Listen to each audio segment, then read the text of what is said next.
How's it going, everybody? It's Pilot Fam, and we are back with another FPL live stream. For some reason, Twitter's not working, so I can't send out the tweet for it, but we did send it over in the YouTube community section, so that you know we're live over here on Twitch for our kind of deadline stream. Sort of, maybe.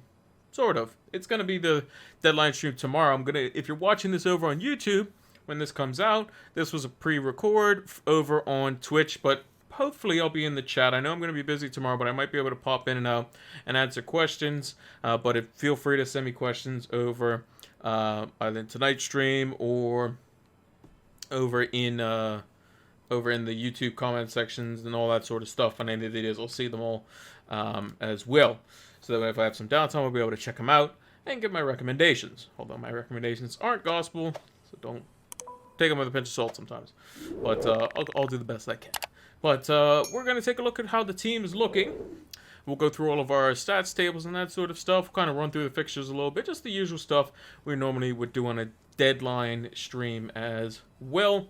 But like I said, if you are watching this over on YouTube, this is a live recording from Twitch from the night before. Just because I'm going to be busy. On Tuesday, I have the day off. So normally I would do a deadline stream, but it's kind of different circumstances. So, yeah. This is a, we'll be back as normal as for the deadline streams on Saturday. So, without further ado, let's get into it. I've waffled on enough. I have waffled on enough. So let's team up on the screen as it stands right now. I don't think it's going to change. I have one free transfer, which I could make. Trippier has been moved to the bench. He potentially could be injured, so I'm not too happy about that, as he is a new acquisition, but could make way, obviously, if we need to.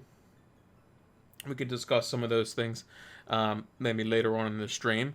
But currently, as it stands, we got Ramsdale in goal. I'm happy about that. I think that's fine. Aston Villa just aren't good at the moment, so that looks to be a good fixture. Trent Alexander-Arnold, he's going nowhere. Reece James going nowhere. Perisic, Cancelo, they're all staying. Andres Perez coming for the first time this season for us. I was going to play him in Gameweek 3. When he ended up getting 8 points, but we put in Josh Da Silva, and unfortunately, that didn't pay off. So we got him in here this time. We got Salah, Martinelli, Gundogan, Jesus, and Haaland as the captain currently. Actually, let me put Da Silva probably first sub. That's probably better. Just while I'm thinking of it, you know, because I might forget about it. Because, I mean, the likelihood is if Trippier is not going to play, he's just not going to play at all. If he's actually injured. So, but yeah, I really like Haaland for the captaincy this week. We'll take a look at some of the stats behind that as well, so we can make an informed decision. I'll give my recommendations about when I think he's gonna start and that sort of stuff, and when the rotation is gonna be. If you haven't watched our preview stream from last night, I would definitely say to go watch it. Obviously, if you're watching this on YouTube and it's this is the pre-recording and it's 1 hour before the FPL deadline, probably might not have a chance to, but if you can, go play it in the first 30 minutes. Play it in ×2 speed. I talk a lot about what I think, a lot about Chelsea, how I think they should be going forward, what they need to look for in the last few days in the transfer market in order for making them to be successful, because you could see patterns that will help them be successful. But we're going to talk a bit more about Haaland's rotation, because we talked about that as well, but I want to go more into a deep dive specifically on Haaland because of how potent he is basically at the moment. Mono says you really feel strong about a Haaland start then. Based on having him with the armband, yes. However, this may be one of those weeks where your vice captaincy could be very, very important. Very, very important. And the reason being is because if for whatever chance Haaland doesn't start, I think the likelihood is he's probably not going to come on. Reason being is because City will probably just be ahead of, if Pep doesn't want to play him and City are ahead 3-0 versus Forest in the first half, Haaland's not going to come on, right? Or most likely not going to come on. Rodrigo or Pascal Gross? Personally, I would say Pascal Gross, because Rodrigo could be dumped out of the team as early as this week, basically. So Because it seems like Bamford's fit again. So, yeah, I would say if you're going to go for one of those two budget midfielders, Pascal Gross.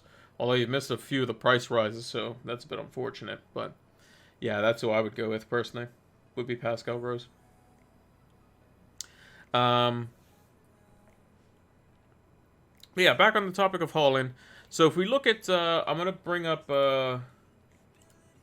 is Twitter working again? Twitter's just not working. Twitter is not working. Right. Let me, I'm going to do a notepad on this really quickly. So you can see like Haaland's fixtures. So he's got,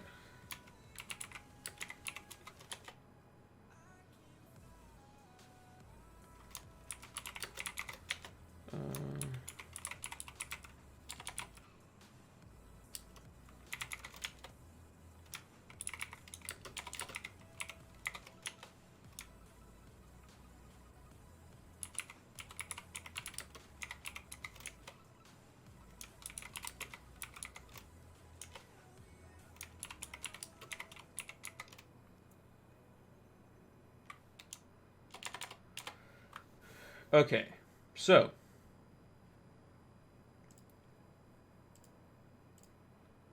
and Twitter's still not working. Okay, fine. I feel that Cancelo can be value elsewhere. Is that mad? I mean, like taking him out. I think that is a bit mad. I would think. Yes, Cancelo's stats aren't great, but you're not going to take him out before he plays against Forest at home, right? You're not. Also, Cancelo's like kind of the guarantee to play week in, week out for City. I say that knowing that Pep could easily just drop him randomly. But they don't have any defenders fit, so he's just going to play. Like, we're expecting Cancelo to get clean sheet, assist, clean sheet, goal, and all this sort of stuff. And in his new current position, he's not doing that at the moment. But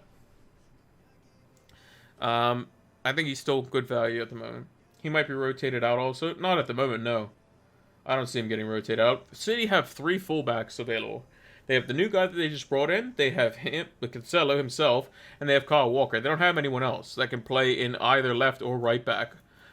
Because Laporte's injured, Ake is injured to my knowledge as well, and they only have Stones and Diaz. So unless they're going to play some youngster that we've never heard of, then those are the only guys fit.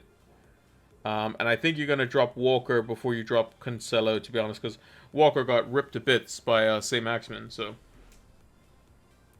Cancelo's better on the right side anyway, for the most part. Or at least he seems to be more in the chance-creating mood when he's on the right side, because he's on his natural side. Where's the notepad?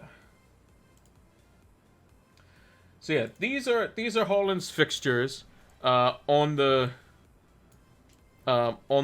notepad here. So the ones that are written in big are the ones that are the Champions League games. So, and this is everything before, up until and including the games before the international break. The only one before the World Cup. So, if I'm Pep Guardiola, where do I want to play Haaland? Well, I probably want to play him here. I probably want to play him here. And I probably want to play him here for sure.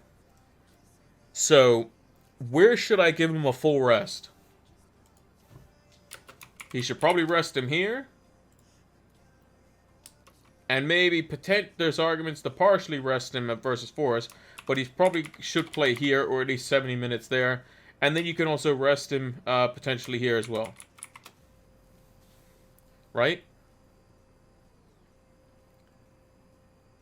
That's how I think Pep's going to rotate Haaland. He's going to play him versus Dortmund. He definitely needs him for Sevilla. There is also an argument to say that he rests him here versus Sevilla away. That is an option too, right? But I think he definitely plays Forest at home. If they're spanking Forest and they're winning 3-4-0, Haaland will get taken off early. This is what it is. But Haaland could have already done his damage in that time. Villa away, I don't think Pep's worried about that, and I think he'll want to fully fit Haaland for Sevilla. like fully rested because he'll have a week off after the Forest game, and then he'll have the congested week versus Spurs and Dortmund. If they're ahead against Sevilla early on, then he can maybe take him off for Julian Alvarez. Maybe if Julian Alvarez starts that game, so then he has a week and a half off. But again, Pep likes a lot of this whole rhythm thing that Tuchel talks about as well, where he needs players match fit playing game in, game out, you know? I was looking at Kane and Diaz in for Salah and Archer. Thoughts? I have 2 free transfers. I think that's a very ballsy move, is what I would say. That's a very ballsy move. However, if you're not planning on captaining Salah between now and the time you would like to wildcard, then yeah, I think it's fine. Because Kane maybe not necessarily the best captaincy this week, but he's a good captain next week when they play Fulham. They play Fulham at home. Obviously, the only problem is that when you get to game week 7, when City and Spurs play each other, that's a bit of an issue. You'll be looking to probably captain Jesus at home to Everton, probably. Should I have Kane and Raya or Kulusevski and Tony? Getting rid of Son.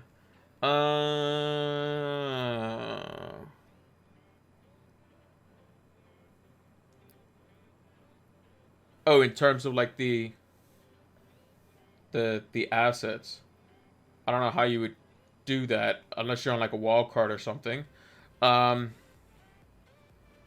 think your goalkeeper's like separate from like all of this. To be honest, I don't think you need to be like, oh, I need one player from Brentford and one player from Spurs. The way I can probably answer that question is, who do I think the best Brentford player is currently at the moment? I think that's Ivan Toney. And who do I think the best Spurs player is at the moment? It's probably Kane. So both forwards are actually pretty good at the moment. But that means you have to drop one of Jesus or Haaland if you want 2 forwards. So, unless you don't have Salah, if you're getting rid of Son and you want to keep Kane, then I guess you're going Kulusevski, but then he could get rotated too, so. Although, it seems like when Richarlison comes on, it's for Son. It's basically been every time, pretty much, that he's come on for Son, which is kind of what I expected. A lot of managers thought it was going to be Kulusevski, the one that's going to go. Richarlison's almost never played on the right-hand side, like ever.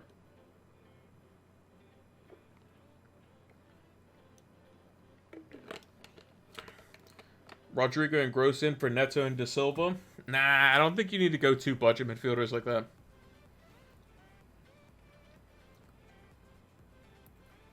Do you have your full team, Mono? If you post your full team in the chat, I can put it up on the screen and we can kind of dissect it a little bit. But yeah, the Haaland the whole Haaland thing with the rotation, I think, like I mentioned on last night's stream, I think the rest could potentially be somewhat interesting. But remember, Haaland also doesn't play in the World Cup either. So Pep might be able to get a bit more out of him than what we're expecting. Me personally, my prediction is that Haaland's going to play in the games that have arrows next to them. And he's going to be rested in these 2 games. One against Wolves and one against Sevilla. And if he needs him in these games, he'll chuck him on. But I think the likelihood is he's going to play versus Forest. I don't see him being rested versus Forest. It's a home game. You're going to play Haaland in that game.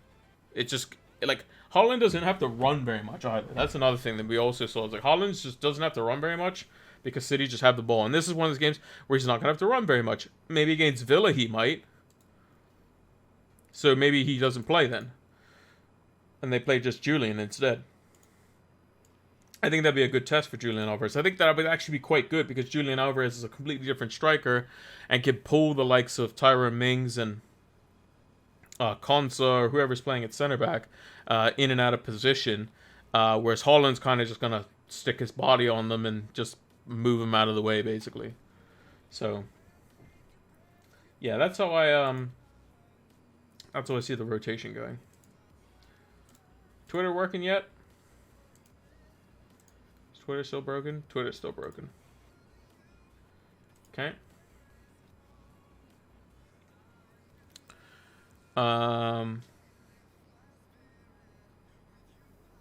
Right. So, yeah, Mono, if you post your team in the chat, I can put it into the transfer page, and we can kind of see what's potentially best.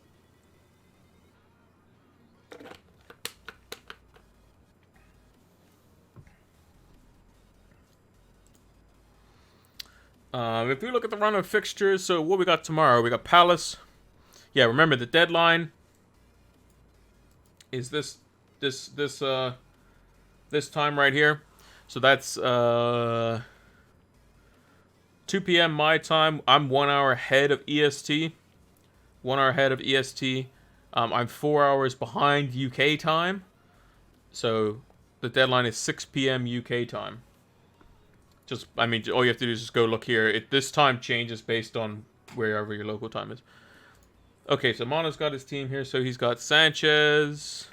Also, let us know how much he put how much he's got in the bank. So he's got Sanchez, who might actually go up again in price tonight. He's got Ward.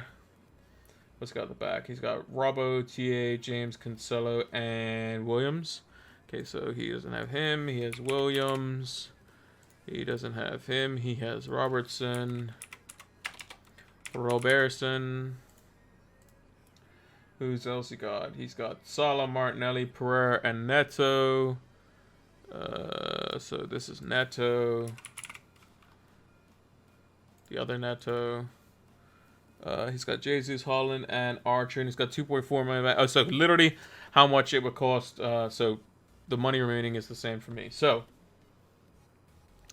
2 free transfers. I would say Neto's probably got to go.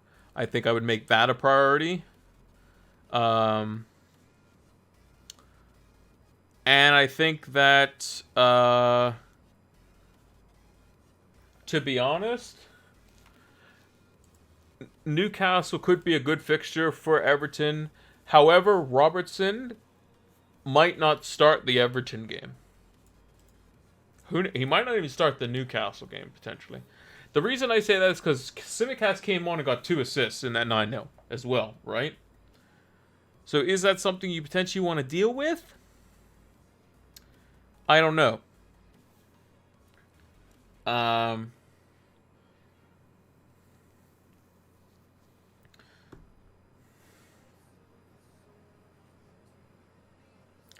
Chelsea are a bit in flux at the moment.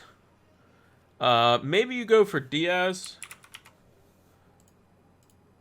And then instead of Robertson, you can get a defender and then bank the money.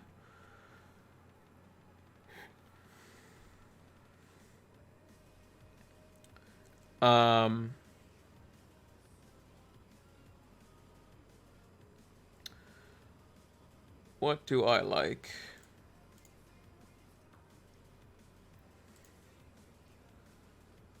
Robbo would allow Diaz, yeah. I mean, you have to, because you would have 3 Liverpool players otherwise. I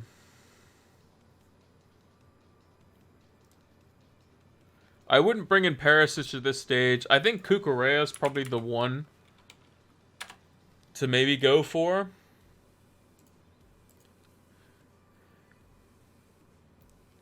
Then you have the extra 1.4 million to upgrade.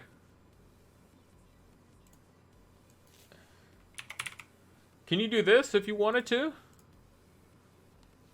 You could take a -4 if you wanted to. So that would be Robertson, Neto, and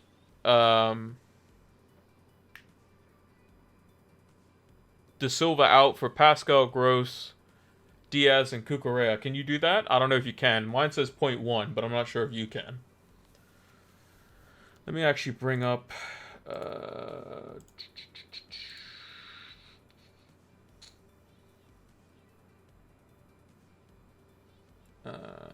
actually, I don't need to.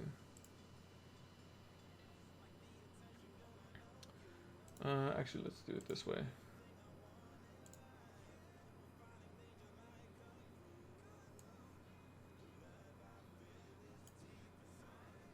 How does this look on the screen? I'm going to change this.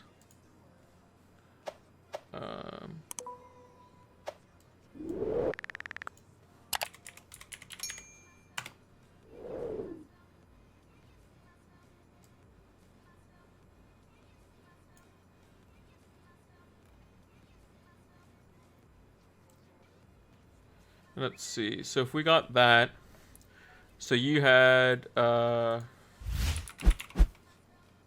you have to do it for a -4. Again, it's perfectly optimal. I just want to see something. You have .2, okay. I just want to see something here. I want to see like fixtures, how they rotate, because I'm not sure how they rotate. So you had Williams. You had Neto. Is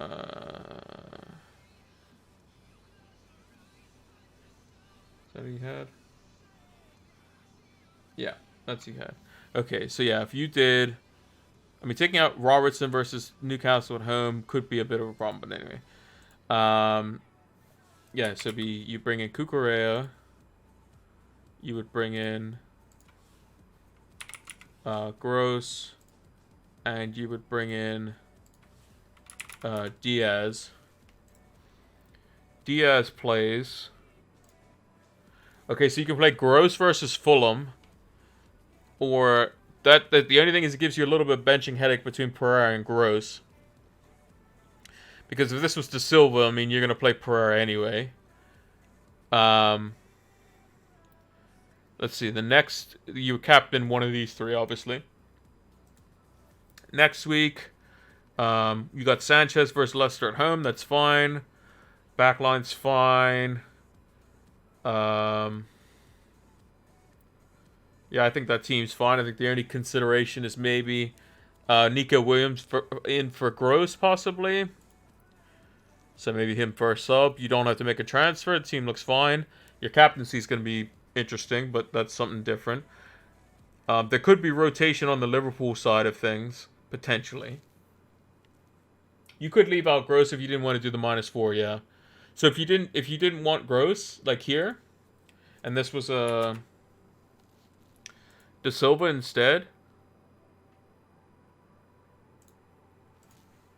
Da Silva. You would just play Andres Pereira here instead. Then the next week, you would probably play Nico Williams at home to Bournemouth, or you would play Gross. Yeah. Then in week 7, you'd have 2 free transfers. You could play Nico Williams again. What are the fixtures like in this week? Chelsea play Fulham, so that's good. Leeds play Forest.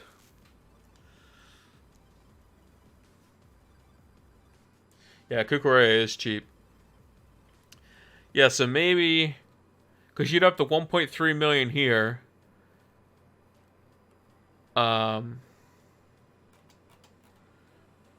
Depends on when you're wildcarding. If you're wildcarding game week 8, maybe you could potentially like ditch Cancelo. Maybe. It suggests Archer to Solanke. I don't know why it suggests that, but that's fine. This may be a situation where you just burn a transfer. You go Archer to Stansfield or something random. Game week 8. You play Andreas Pereira. Unfortunately, you have Liverpool versus Chelsea, which kind of sucks. But you'd have 2 free transfers. So, what else we got here?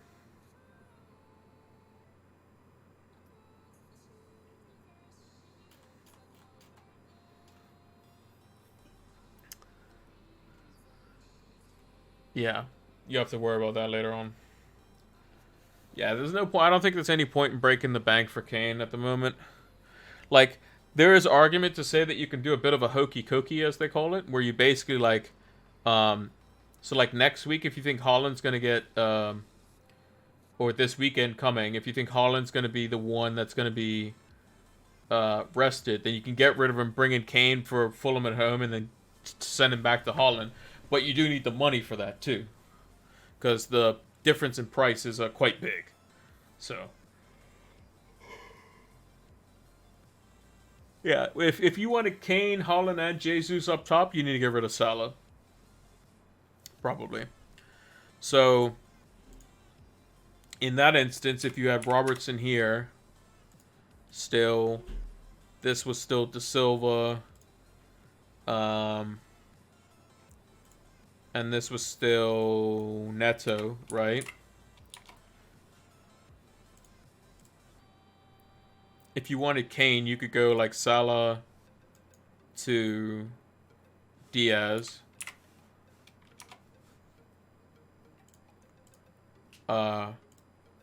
Archer to Kane. You'd actually be just short of Neto to Gross as well, which is kind of annoying.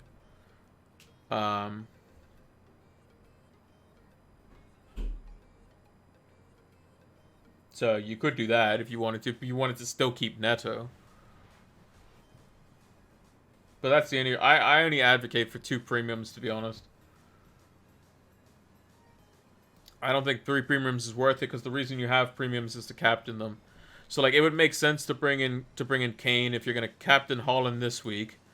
Like, you're going to captain Holland in Game Week 5. You're going to captain him in Game Week maybe 8. Definitely Game Week 10. But, like, if you're going to bring in Kane, or you're going to captain him in 6. Then, unfortunately, they play each other. But Gabriel Jesus has a good fixture. Then you could probably captain Kane at home to Leicester as well. So, you got options there. And you could wildcard after Game Week 8. So, there are options, but the only thing is with this line is that you have Neto still, who, I mean, he's still got Bournemouth and Southampton, so maybe still something there in the tank for him, because he hasn't gotten any returns yet, but if you're willing to be super patient, yeah, the Neto to Gross is 0.1 off, yeah. Bit unfortunate.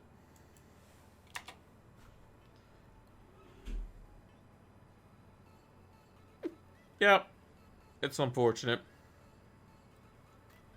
But yeah, that's kind of what you can look at. Again, at the end of the day, you play it how you want to play it.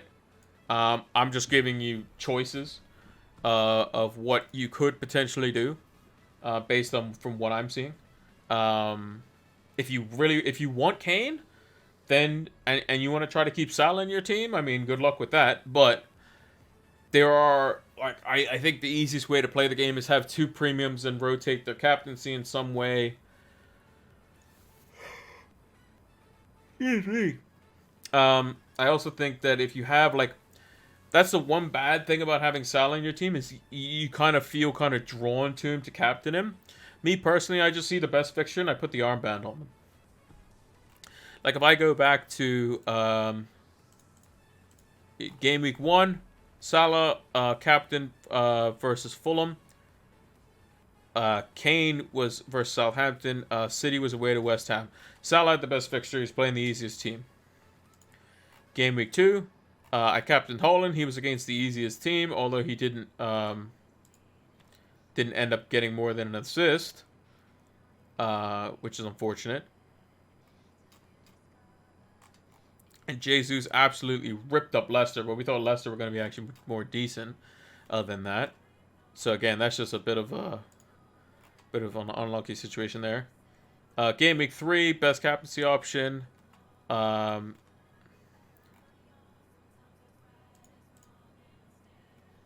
Arsenal played Bournemouth, and Liverpool played Man United. At the time, Man United were terrible. So, and Newcastle was difficult. I mean, Bournemouth, you would have been very unlucky for Jesus not to get anything in this one. That's a bit unfortunate, but I thought Salah was the best captaincy option based on the form of the teams. Bournemouth were actually okay in their first 2 matches. And then last game week, I mean, there's not much that needs to be said here. Crystal Palace are a tough team. Fulham have been playing teams pretty tough. Bournemouth have just been bad. Bournemouth got whacked the most. And Salah didn't get a return, which is, yeah, bit annoying.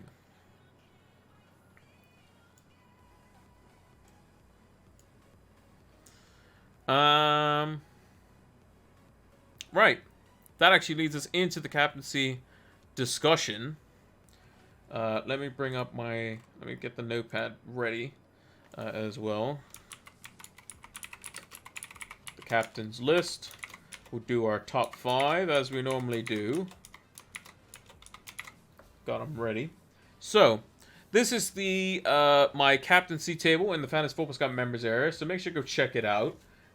There is a link down in the description if you're watching this VOD over on YouTube, 1 hour before the FPL deadline, or you can watch it over on Twitch live when we do these streams, so make sure to follow us here. It'll be down in the About section.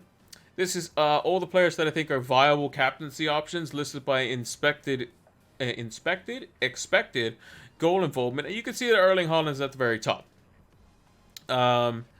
I don't know why it says he has no fantasy assists. He definitely has 1. But he has the most shots inside the box, highest expected goal involvement, highest number of big chances. He's even created a couple of big chances. And his expected goals is the highest. Haaland is just getting the most chances, and he's just scoring a lot of them. So, yeah. I mean, at the moment, in terms of big chances, he's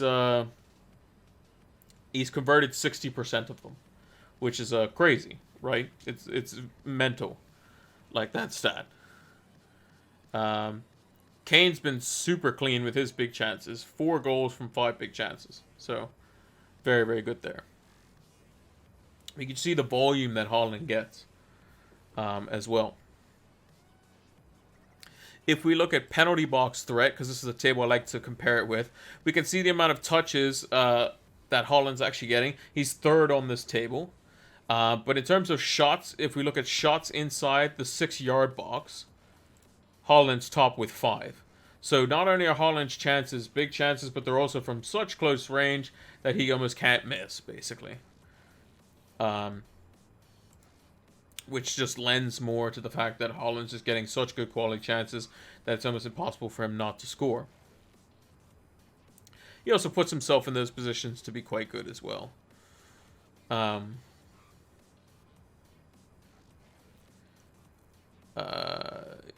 Gabriel Jesus gets a lot of penalty area touches, gets good shots inside the box as well. He would probably be my second choice this week. Although if Newcastle are kind of just like ridden with injuries, then maybe I might put the vice captaincy on Salah. But I think all of them have their merits, to be honest. Do you rate Cucurella higher than Gabriel? Oh yeah, 100%. 100%. Cucurella is more attacking, more exciting to watch. Same price. Gabriel, you're relying on set pieces pretty much exclusively. Cucurella, he takes corners. He can take some set pieces. He's attacking. He can play either left-sided center back or left wing back. I think Cucurella is much better, personally. I also think Cucurella's fixtures, you can have Cucurella basically all the way up until the World Cup. Just keep him, I think. Lewis Dunk I like as well. I think so. They talked about this on Planet FPL a bit as well on the video today. Where basically James was talking about how Brentford and Brighton seem to rotate like pretty good. And he says if I was going to get one defender or goalkeeper from each team, I would rather pick Dunk than the likes of Rico Henry, because he's just going to be more nailed on and he's going to be just a better, more consistent player. And that's why he went for like Raya as an example. So he'd much rather have a combination of Raya and Dunk than Sanchez and Henry as an example. So that's why Dunk is probably, I would say, a halfway decent pick. But Cucurella is definitely better than both of them for sure.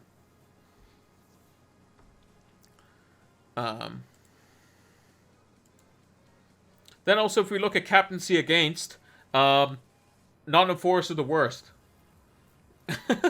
XG conceded, 7.91 XG conceded. And that's after Bournemouth got absolutely mashed up for 9 goals as well. And who plays Nottingham Forest this week? Erling Haaland. So, all the stats point to the fact that Erling Haaland is probably the best captaincy shout this week. So, if I had to say who's the best captains this week, I would say Haaland, is definitely number 1. So I'll put the notepad up on the screen so we can see it. There we go.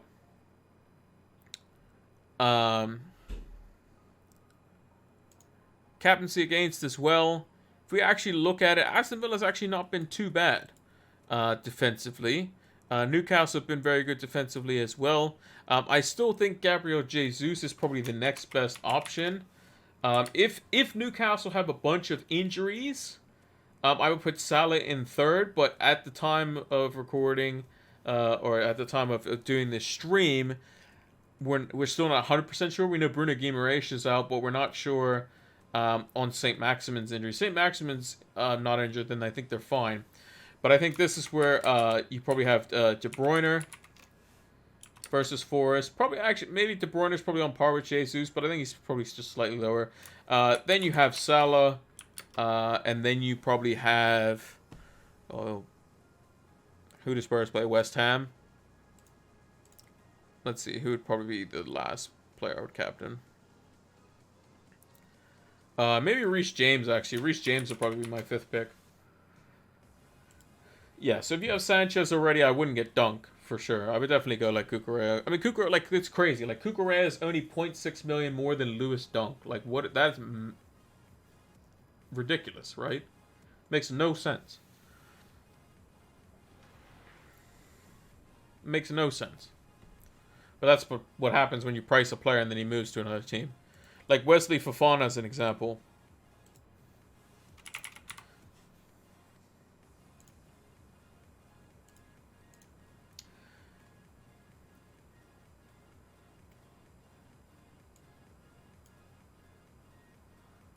Has it always not shown the like cut-off head part? Huh. Interesting. Anyway, Wesley Fofana is 4.4 million. Yeah. And he's going to be a Chelsea player. Probably starting week in, week out. He's going to be our budget-enabling player. Yeah. Unfortunately, I have to crop the window in such a way to where it actually cuts off the player's picture and stuff. But the stats are the only thing that matters. We know who that is. Like, we can see the name Wesley Fofana.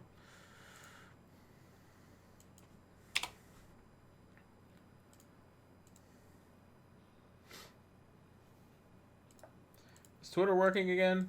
Twitter's just broken, man. Twitter is broken. So yeah, the captaincy table points to Haaland. The penalty box threat points to Haaland based on his shots inside the 6-yard box. And the captaincy against points to Haaland. So I'm going to go Haaland for captaincy. So we can get rid of... Right. Also, Man City's third in terms of XG on penalty as well. Only just slightly behind Liverpool, who just put 9 past... Bournemouth, and City scored the same number of goals after they just scored 9, and also their XG non-penalties only slightly behind Arsenal, which is why I put Jesus second. First time viewing the chat, Vlad. Hello, Vlad. How are you doing? Hopefully you're a little cutting of words on my mouth. Hopefully you're having a good evening, good day, good afternoon, good morning, wherever you are in the world.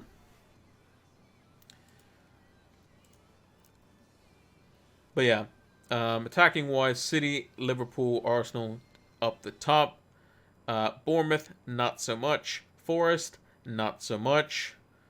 Aston Villa, bottom half, not so much. That's why I think City could just be in for a good time. What's my channel about? Well, funny you should ask. It's about Fantasy Premier League. Fantasy Premier League is like any other fantasy game, but it's based on the English Premier League football, basically. So you get points allocated to players for goals, assists, clean sheets, like you would normal fantasy sports. It's like the same ones you get on the ESPN site, except this one's done on the Premier League site, which is the title, the brand. I don't know if you want to call it that. Basically, the people that run the English top flight division in football in the UK. It's free to play. Yeah, it's kind of cool. My club is Manchester United. The little badge here. Started off bad, but got 2 wins in 2, so can't be that bad, right? The owners still need to go, but that's a whole different topic. I won't drag you down that rabbit hole. Right. So we've looked at that. Here's a table that we haven't used yet because we have to populate it. So this is another table in the Fantasy Football Scout members area where you can get all kinds of cool stats and tables and statistics that you can generate using Opta stats. And basically, this is what's called the goals imminent table. Yeah, these are all the players that are most likely potentially this week to get another goal sheet. Another goal this week. Get on the score sheet. I'm in good company then. Yeah, if you're a United fan, welcome aboard. Welcome aboard. We rant about the Glazers. We talk about how United's gone downhill. We rage, and then United go and beat Liverpool somehow. United sports since '94. Yep. So you're definitely older than me, for sure. I was only not very old, basically, at that point. I was actually very fortunate when I started supporting United. United were pretty good, so. Oh, the glory days. But yeah, on the goals a minute table here, so we got Bruno Fernandes and Marcus Rashford, 2 United players. They're actually top. They should be scoring some goals sometime soon. Solly March for Brighton. We got Anthony Gordon. We got Mbomo. Trossard's on there. Got an assist last week as well. Son, who's just been very disappointing to start the season. Damari Gray of Everton. St. Maximin, if he's fit. Kevin De Bruyne, for those that are looking to captain him and go something a bit different over Erling Haaland. And Nico Williams, funnily enough. He's going to have a good score in him soon. Although I don't believe it's going to be this week because they play Man City. And Man City are probably going to thrash them. So, or at least probably do quite well, I would say. But, yeah. One thing I am going to do, though, is... So you see how, like, all the Man City players are, like, lined up on one side here? I also have a weird thing where I like the captaincy to be on one side, like the C on one side and the D on the right side. So bear with me a second here. So I'm gonna do this. So I'm gonna go boom, boom, boom, boom, boom, boom. De Silva, Gundogan, Andreas, De Silva. Cancelo, Trippier, or Trent in for no. Reece James in for Perisic in for Trippier. Yeah. There we go. Now we got the symmetry much better, and then we put the captaincy on Erling Haaland. So we got the nice symmetry of the team going. Just looks neater, right? Just looks neat and tidy. It makes the team look like it's gonna score more points, right? At least that's how I see it. Yeah, United also did sign Anthony as well. You're right, Manu. For a crazy amount of money, I might add. A ridiculous amount of money. We're gonna end up paying, I think, £145 million, £150 million for both of them, which approximates to around like £75 million per player. When we could have paid like half that for both of them had we just got them in May. That's kind of the problem. But apparently directors of football and so on did a good job, quote unquote, whatever that means. Any Chilwell news? No. We don't have any Chilwell news. I missed that comment. That's my fault. There's no Chilwell news that I know of. I mean, I wish I could go on Twitter, but Twitter's broken at the moment. So I would be able to check that sort of stuff. What I can do though is I can check Neil's teams that he potentially has for his predicted lineups. So he expects same team that Arsenal played against that played last.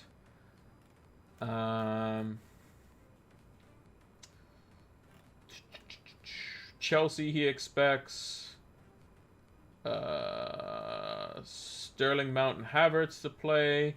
He expects Cucurella and Reece James to play at wingback with Koulibaly, Thiago Silva, and Azpilicueta.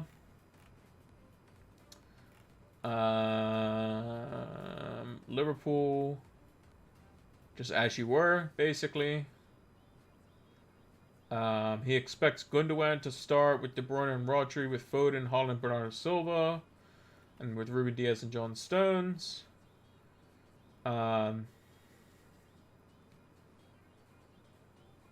Man United, he doesn't expect Casemiro to start, which is kind of weird. Because I think Casemiro is definitely going to start versus Leicester. At least in my opinion, he should start versus Leicester.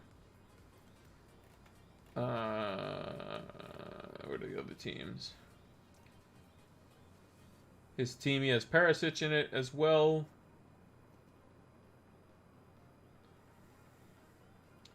Now it says last updated was today, but I'm not sure if that is like fully updated or if he's going to do them tomorrow. I don't know what that means. If these are just like the pictures are different, but that's what it is there currently. But if you just go on Fantasy Football Scouts website and you just go to like under the team news tab, you check predicted lineups.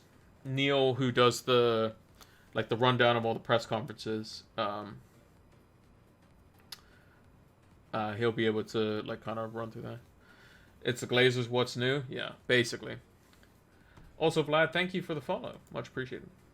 Did Alonso leave? Not yet, to my knowledge, at least. But I think what's probably going to end up happening is going to be a Ross Barkley situation. In order to potentially get the deal done. Is just maybe a mutual consent or something like that, where they just, like, if Alonso's like, yeah, I don't want you to pay me anything, just cancel my deal, and Chelsea says okay, then sure. Because that's what happened with Ross Barkley. Either Chelsea went, we don't want you anymore, and Ross Barkley said, fine, I'll go find another team, and Chelsea just paid off the rest of his contract. Or Ross Barkley came to him and says, look, I want to leave. Chelsea says, we ain't got any buyers for you. And he says, you just want to cancel my contract, tear it up right here. And they say, okay. And then Ross Barkley gets no money. He leaves to go find another club. Chelsea don't have to pay him anything. So, like, a good situation to talk about that is, well, not a good situation, but a situation to talk about that is like Ronaldo. So the Glazers don't want to get rid of Ronaldo because of what he brings commercially. But then they also kind of complain about the fact that they're paying him a boatload of money. Even though that got reduced because United's not in the Champions League. And if United aren't in the Champions League next season, then Adidas has the right to lower their kit deal as well. So Ronaldo is willing to just say, just tear up my contract, I don't want anything, just let me go to another club. And the Glazers are saying no. Ten Hag's perfectly fine with it because Ronaldo's like, look, I want to leave. If somebody comes in for me and Ten Hag says, okay, that's fine. Just the Glazers, to be honest.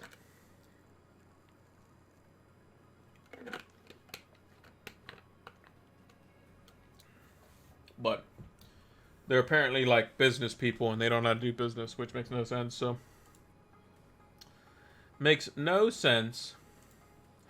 For those interested in price changes, here are the estimations for players that potentially are going up tonight. We have Sanchez from Brighton. We have Perisic. We have Bernardo Silva. Dunk is very close. alongside Xhaka, Pascal Gross, Emerson Royale, Patterson, Holland, and Luis Diaz. Going down tonight potentially is Ayer from Brentford, Madison from Leicester, Mason Mount, Callum Wilson, Riyad Mahrez, Thomas Partey, Oriol Romeu, Dembele from Bournemouth, Dennis Pratt from Leicester, Anthony Martial, Jack Grealish, Damsgaard from Brentford, Solomon from Fulham, Palmer from Man City, Riedewald from Crystal Palace, Armando Broja, Lowe from Bournemouth, Alphonse Areola, Craig Dawson, Japhet Tanganga, Taylor from Nottingham Forest. A lot of names here. Matt Target from Newcastle, Ramsey from Liverpool, Amarte, Johnny Evans, Congolo from Fulham, Andre Gomez, João Matinho, Said Ben Rama, Algbana, Michael Elise, and Scott Carson. With the likes of Aitnuri, Cabano, Mings all being somewhat close, as well as Leon Bailey is also close as well.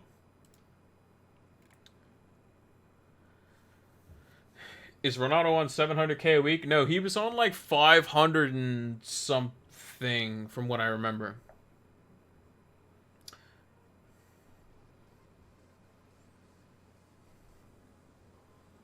I think. It was 500 and something.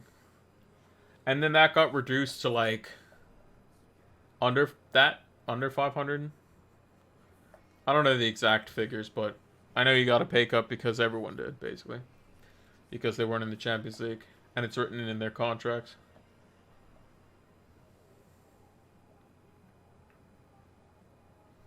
But, you know. It is what it is. I mean, he didn't think that the club standards were so low. The facilities were untouched since he had been there. You know, all these sorts of things. So, yeah. That's probably what he was thinking. I'm sitting there thinking. My accent was terrible there, by the way. I'm sitting here thinking. Yeah, he's probably thinking, why is the training facilities all the same? Yeah. That's why he wants to leave, mainly, because ambition. Pretty much. 500k a week, yeah. It's a lot. It is a lot. So. But, hey. If you're Ronaldo, you're probably saying, why do I deserve the pay cut when I scored 24 goals in all competitions last season? You know. De Gea's probably thinking, well, I saved the team countless number of times last season. Didn't make any mistakes at all. Why do I deserve a pay cut? Do certain players probably deserve the pay cut more than others? Yeah, probably. But I don't think Ronaldo's one of them. Because he did do well. But if he wants to go, let him go. That's the problem. Like, the players that want to go, we can't sell because they're on extortionate wages, or the Glazers don't want to let them go because of whatever reasons. And the players that the fans want to let go, they give them new contracts and stuff, and they end up looking like Phil Jones. Like, Phil Jones is still here. Like, there are 3 players in the squad that have won the Champions League. Or not the Champions League, the Premier League. That are in our team right now. Ronaldo, David De Gea, and Phil Jones. Which is crazy. This is crazy to think about, right? So, yeah. Excuse me. But anywho, that's going to be close-ish if you're watching this to the deadline for... This is going to be not for us right now that are here on Twitch, but for those that are watching on YouTube, the deadline's probably around like 5 or so minutes away. So make sure you have your teams locked in. I'm going to pretend like it's the deadline. Oh no, I have to set my team. But remember, the deadline is tomorrow at 6 p.m. UK time. So this is my team as it stands currently. We got Ramsdale in goal. Cancelo, Trent Alexander-Arnold, Reece James, Ivan Perisic, Ilkay Gundogan, Mo Salah, Martinelli, Andreas Pereira, with Haaland captain and Jesus with the vice captaincy. And we have Ward, Josh Da Silva, Kieran Trippier, and Kevin Archer on the bench. I'm going to stick with Haaland. All the stats show that Forest are the weakest for XG conceded at the moment. Man City are the third highest attacking-wise for XG. Haaland is top for XG expected goal involvement. He's getting the most big chances. He's also got the most shots from inside the 6-yard box. However, make sure your vice captain is on somebody who is going to probably be quite solid. I think Gabriel Jesus is the next best option. And that's mainly due to the fact that I think Villa just aren't very good. And I think he's due for another good, solid score for this upcoming week as well. Also looks a little neater with like the C on one side and the B on the other in the same row as well. But if I find out that maybe Haaland might not be starting come tomorrow, or that Newcastle are quite depleted, then I might just chicken out and pick Salah. At least that'd be for the vice captaincy. If we definitely know that Haaland's not going to play or not going to start versus Forest, then obviously we change our minds and make decisions that way. But yeah, so yeah, that's going to do it. Like I said, there's probably only a minute or two till the deadline because I know this video, just based on the live timer, is slightly shorter than the deadline when it's going to be posted, or it might have been the deadline already gone, and if so, happy game week 5. But before we sign off, let's talk about Fantasy Football Scout. So you saw a lot of the tables in the Fantasy Football Scout members area. We give you a lot of that content and show you bits and bobs for the tables. If you want to go and make your own tables, make sure to join Fantasy Football Scout. Check out down in the description or in the About section if you're over on Twitch, or in our bio if you're over on Twitter. Make sure to check it out. It's fantastic. It's going to help improve your FPL game. Now, let's move over to the big screen. So, that's going to do it for the Game Week 5 deadline show here on Twitch. This, again, is, as mentioned, was a recording from last night. So, if you want to join us for the midweek deadline streams, make sure to follow us over on Twitch. Get your questions answered in the chat, and we can just have a good time as well. Just talk about football in general. All teams are welcome, especially trash talking for Man United, my own team, because I even do it myself sometimes, because they kind of disappoint me. They make me feel sad inside to know that they were once such a good club, and maybe that'll turn around, but it's probably not gonna happen until the Glazers go. I rambled on too much. Anyway, thank you all for watching. Make sure to like, favorite, subscribe, and all that good stuff on all the platforms. PilotFlame226 on all of those: Twitter, Twitch, and YouTube. And until the next one, take care.